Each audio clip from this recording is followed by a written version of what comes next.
jeepney driver dito ah. Kasi Game.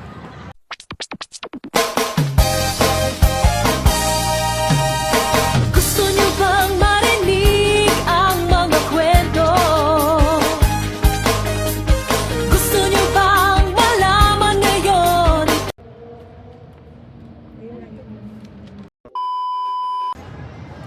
Good day sa inyo lahat. Welcome sa number 1 podcast of the Philippines. Ito ang History Through the Eyes of Educators. Educator, ako nga pala si Jan Cesar Sata, kasama sina... Ako naman si Rizal Manalang. At ako naman, si Romeli Tumay. Ako naman si Risa Ligaya. At ako si Jason Romano. Kami ay mga BEd student mula sa National Teachers College. And for today's episode, pag-uusapan natin kung bakit mahalagang pag-aralan ng kasaysayan sa kursong edukasyon. At kung paano natin maiiwasan ang historical distortion. Tama. Sabi nga ng Dr. Sus Salazar, sa pantayong pananaw, dapat tayo mismo mga Pilipino ang nagsasalaysay ng ating kasaysayan para sa ating kapwa Pilipino. Welcome back sa podcast. Alam niyo, minsan iniisip ng iba, bakit mahalaga yung history sa education course? Pero para sa atin, napakahalaga po. Tama. Sa history kasi nakakatulong siya sa atin eh, para maintindihan natin yung mga nangyari sa ating mga nakaraang panahon tulad ng pre-colonial at mula hanggang ngayon. Oo, tama. Mas makikilala natin kung paano nagbabago ang paraan ng pagtuturo at pagkatuto ng mga Pilipino. Alam mo, hindi lang yan eh. Nakakatulong din siya i-appreciate natin yung culture at saka yung values natin. Tsaka nakikita natin dito kung paano ginagamit ko yung pagkakakilala ng sa mga Pilipina, pagkakakilala ng mga natin. Exactly. Tama, without history, hindi natin alam kung bakit ganitong sistema ng edukasyon sa Pilipinas, di ba? Alam nyo, isa rin sa gusto ko sa history is yung tinuturuan tayo na ito paano maging critical thinking. Tama, hindi lang basta memorize ng dates, kundi pag-a-analyze ng events, sources, at ibang perspectives. Alam niyo, sa future teachers, magagamit natin ito sa classroom. Kasi dapat turuan natin yung mga estudyante na magtanong, mag-verify ng mga facts at huwag agad maniwala sa mga fake news. Oo, kasi marunong sila mag-isip, hindi sila manipulate.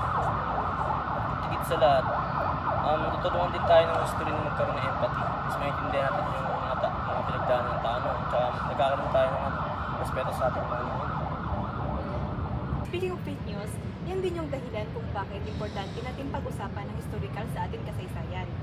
Yes, ito yung kapag binabago o itinatago ang katotohanan sa kasaysayan, minsan sa social media pa kumakalat. Kaya as future educators, tayo ang may malaking role dito.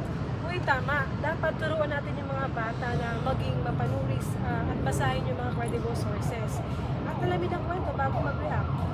Kasi kung hindi natin matuturan totoo, paano na lang kung ibang tao magsabi ng maling informasyon?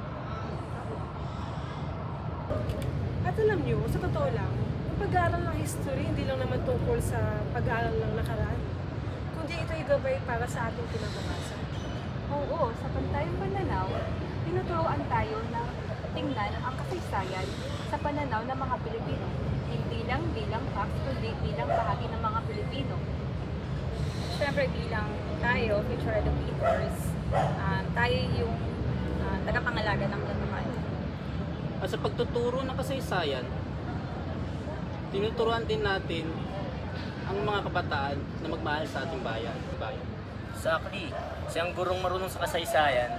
Ay guro nagtataguyod ng katotohanan. Tama. So yun lang. Maraming salamat sa pakikinig. Hanggang sa susunod na episode ng History to the Eyes of Educators. Paalam.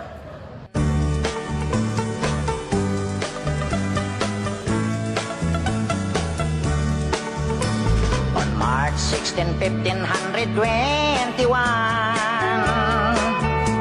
when Philippines was discovered by Magellan,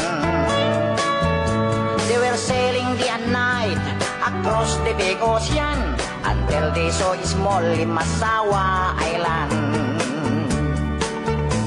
Magellan landed in Limasawa at noon. The people met him very welcome on the shore. They did not understand the speaking they